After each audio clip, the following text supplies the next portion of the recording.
கர்த்தருடைய பரிசுத்த நாமத்திற்கு மகிமை உண்டாவதாக. தேவன் அருளியப்ப மினிஸ்ட்ரி மூலமாக உங்களோடு தொடர்பு கொள்வதிலும் இந்த மகிழ்ச்சி அடைகிறோம். இன்றைக்கும் இந்த நாளிலும் தேவன் நமக்கு கொடுக்கிற வார்த்தை 37ஆம் சங்கீதம் 34ஆம் வசனம். நீ கர்த்தருக்கு காத்திருந்து அவருடைய வழியை கைக்கொள், அப்பொழுது நீ பூமியை சுதந்திரித்துக் கொள்வதற்கு அவர் உன்னை உயர்த்துவார். துன்மார்க்கர் அறுப்புண்டு போவதை நீ காண்பாய். ஹல்லேலூயா. கிறிஸ்துவுக்குள் பிரியமானவர்களே, கர்த்தருடைய வார்த்தை சொல்லுகிறது, நீ கர்த்தருக்கு காத்திருந்து அவருடைய வழியை கைக்கொள் என்று. பிரியமானவர்களே, நம்முடைய வாழ்க்கையிலே ஒவ்வொரு நாளும் கர்த்தருக்காக நாம் காத்திருக்கிறோமா? தேவ சமூகத்திலே காத்திருந்து ஜெபிக்கிறோமா? ஒவ்வொரு நாளும் கர்த்தருடைய வழியிலே நடக்கிறோமா? நம்மை நாமே ஆராய்ந்து பார்க்க வேண்டும். நம் தேவ சமூகத்திலே காத்திருக்கும் போது, தேவனோடு தொடர்பு கொள்ளும்போது நம்முடைய வாழ்க்கையிலே நன்மைகளை கர்த்தர் கொடுப்பார். சோர்ந்து போகிறவனுக்கு அவர் பலன் கொடுக்கிறவர். நம் கர்த்தருக்காக காத்திருக்கும் போது புது பலனை, புது கிருபைகளை, புது ஆசீர்வாதங்களை கர்த்தர் நமக்கு கொடுப்பார். ஒவ்வொரு நாளும் அதிகாலையிலே தேவ சமூகத்திலே காத்திருந்து ஜெபிப்போம். சோர்ந்து போன நம்மை கர்த்தர் பலப்படுத்துவார், புது பலனை கொடுப்பார், நன்மையினால் நிரப்புவார். ஹல்லேலூயா. வேதத்தில் நாம் வாசிக்கிறோம், கர்த்தருக்கு காத்திருக்கிறவர்களோ புது பலன் அடைந்து கழுகுகளைப் போல செட்டைகளை அடித்து எழும்புவார்கள். அவர்கள் ஓடினாலும் இளைப்படையார்கள், நடந்தாலும் சோர்ந்து போகார்கள் என்று. பிரியமானவர்களே, நாம் கர்த்தருக்காக காத்திருக்கும் போது நம்முடைய வாழ்க்கையிலே புது பலனை நாம் பெற்றுக்கொள்ள முடியும். நம்முடைய வாழ்க்கையில் உள்ள சோர்வுகள் எல்லாம் நீங்கி போகும். கர்த்தர் நம்மை அவருடைய உன்னத பலத்தால் வல்லமையினால் நிரப்புவார். ஹல்லேலூயா. ஒவ்வொரு நாளும் தேவ சமூகத்திலே காத்திருப்போம், புது பலனை பெற்றுக்கொள்வோம். கழுகுகளைப் போல செட்டைகளை அடித்து எழும்புவோம். ஹல்லேலூயா. கர்த்தருக்காக காத்திருந்து அவருடைய வழியை கைக்கொள். பிரியமானவர்களே, தேவ சமூகத்திலே காத்திருக்க வேண்டும். கர்த்தருடைய வழியை நாம் கைக்கொள்ள வேண்டும். தேவனுடைய வழி உத்தமமானது என்று வேதம் சொல்கிறது. பிரியமானவர்களே, அவருடைய வழியை நாம் கை கொள்ளும் போது, கர்த்தருடைய வழியிலே நடக்கும்போது கர்த்தர் நம்மை உயர்த்துவார். அப்பொழுது நீ பூமியை சுதந்திரித்துக் கொள்வதற்கு அவர் உன்னை உயர்த்துவார் என்று வசனம் சொல்கிறது. நம்முடைய வாழ்க்கையிலே உயர்வுகளை பெற்றுக்கொள்ள வேண்டும் என்றால் இயேசு கிறிஸ்துவின் வழியை நாம் பின்பற்ற வேண்டும். ஹல்லேலூயா. நானே வழியும் சத்தியமும் ஜீவனுமாய் இருக்கிறேன் என்றார். பிரியமானவர்களே, நாம் இயேசு கிறிஸ்துவை பின்பற்றுகிறோமா? உண்மையான வழியிலே நடக்கிறோமா? உத்தமமான வழியிலே நடக்கிறோமா? துன்மார்க்கமான வழிகளை வெறுத்து தேவனுக்கு பிரியமுள்ள ஒரு வாழ்க்கை வாழ்கிறோமா? நம்மை நாமே ஆராய்ந்து பார்ப்போம். நம்முடைய வாழ்க்கையிலே நம் இயேசு கிறிஸ்துவை பின்பற்றுகிறவர்களாய், பரிசுத்தமுள்ள ஜனங்களாய் வாழ்கிறோமா? பூமிக்குரிய ஆசீர்வாதங்களை, நன்மைகளை பெற்றுக்கொள்ள இயேசு கிறிஸ்துவை பின்பற்றி அவருடைய வழியிலே நடக்கிறோமா? நம் உயர்வுகளை பெற்றுக்கொள்ள வேண்டுமென்றால், ஆசீர்வாதங்களை பெற்றுக்கொள்ள வேண்டுமென்றால் கர்த்தருக்கு பிரியமுள்ள ஒரு வாழ்க்கையை வாழ வேண்டும். ஹல்லேலூயா. நம்முடைய வாழ்க்கையிலே இயேசு கிறிஸ்துவின் வழியிலே நடக்கும்போது, பரிசுத்த வழியிலே நடக்கும்போது, நீதியான காரியங்களை செய்யும்போது கர்த்தர் நம்மை உயர்த்துவார். இந்த பூமியை சுதந்திரித்துக் கொள்வதற்கு கர்த்தர் நம்மை உயர்த்தி ஆசீர்வதிப்பார். ஹல்லேலூயா. துன்மார்க்கர் அறுப்புண்டு போவதை நீ காண்பாய். பிரியமானவர்களே, தேவனுடைய வார்த்தைக்கு கீழ்ப்படியாமல், தேவனை தேடாமல் யாரெல்லாம் துன்மார்க்கமாய் வாழ்கிறார்களோ அவர்கள் அறுப்புண்டு போவதை நீ காண்பாய் என்று அங்கே வேதத்தில் நாம் வாசிக்கிறோம். பிரியமானவர்களே, கர்த்தருடைய பிள்ளைகள் நீதியான காரியங்களை செய்வோம், உண்மையோடு வாழ்வோம், கர்த்தருடைய வழிகளிலே நடப்போம், கர்த்தருக்காக காத்திருப்போம். கர்த்தர் நம்மை இந்த பூமியை சுதந்திரித்துக் கொள்வதற்கு அவர் நம்மை உயர்த்துவார். ஹல்லேலூயா.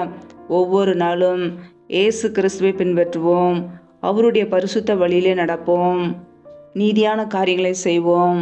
கர்த்தர் நம்மையும் நம்முடைய குடும்பங்களையும் பாதுகாத்து ஆசீர்வதிப்பார். ஹல்லேலூயா. கர்த்தருக்காக காத்திருப்போம், அவர் மீது நம்பிக்கையோடு இருப்போம், அவரே நம்முடைய காரியங்களை வாய்க்க பண்ணுவார். ஹல்லேலூயா. கர்த்தர் தாமே இந்த வார்த்தையின்படி உங்களை ஆசீர்வதிப்பாராக. ஆமென்.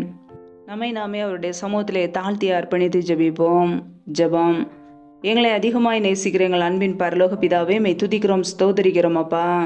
இந்த நாளிலும் கூட நம்முடைய வார்த்தைகளோடு எங்களோடு பேசினீரே, அதற்காக ஸ்தோத்திரம் அப்பா.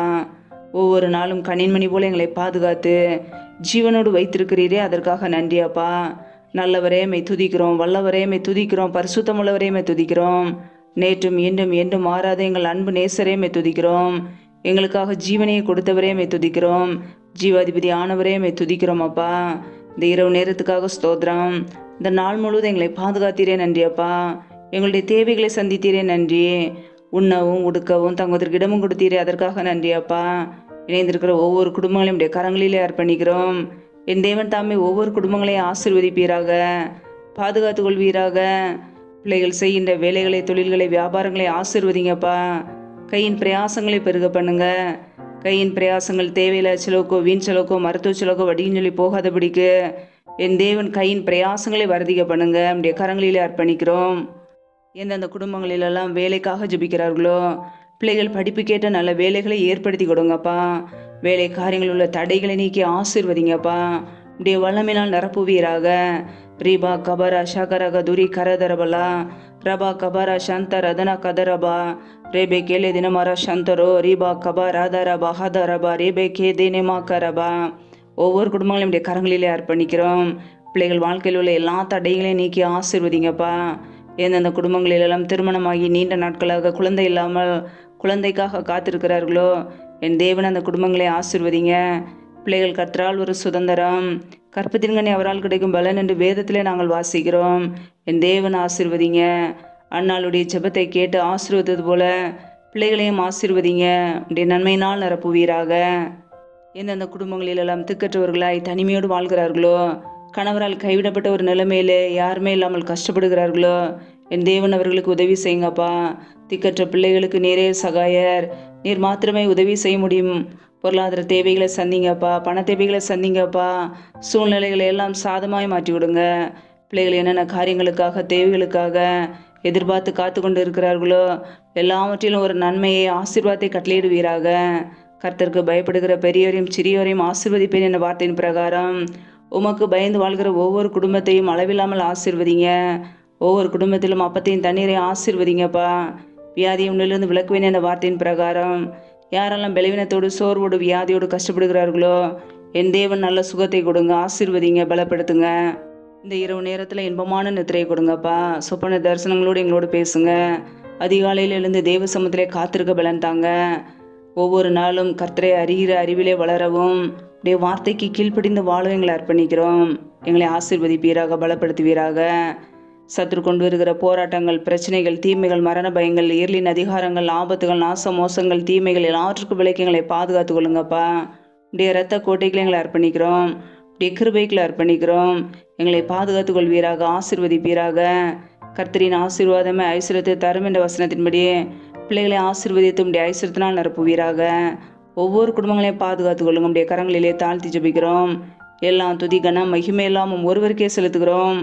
இயேசு கிறிஸ்துவின் மூலம் ஜெபிக்கிறோம் ஜீவனுள்ள நல்ல பிதாவே, ஆமேன். கர்த்தர் தாமே உங்களையும் உங்கள் குடும்பங்களையும் ஆசீர்வதிப்பாராக. ஆமேன். Thanks for watching. Please subscribe our channel. Click the like and share. Click the bell. God bless you.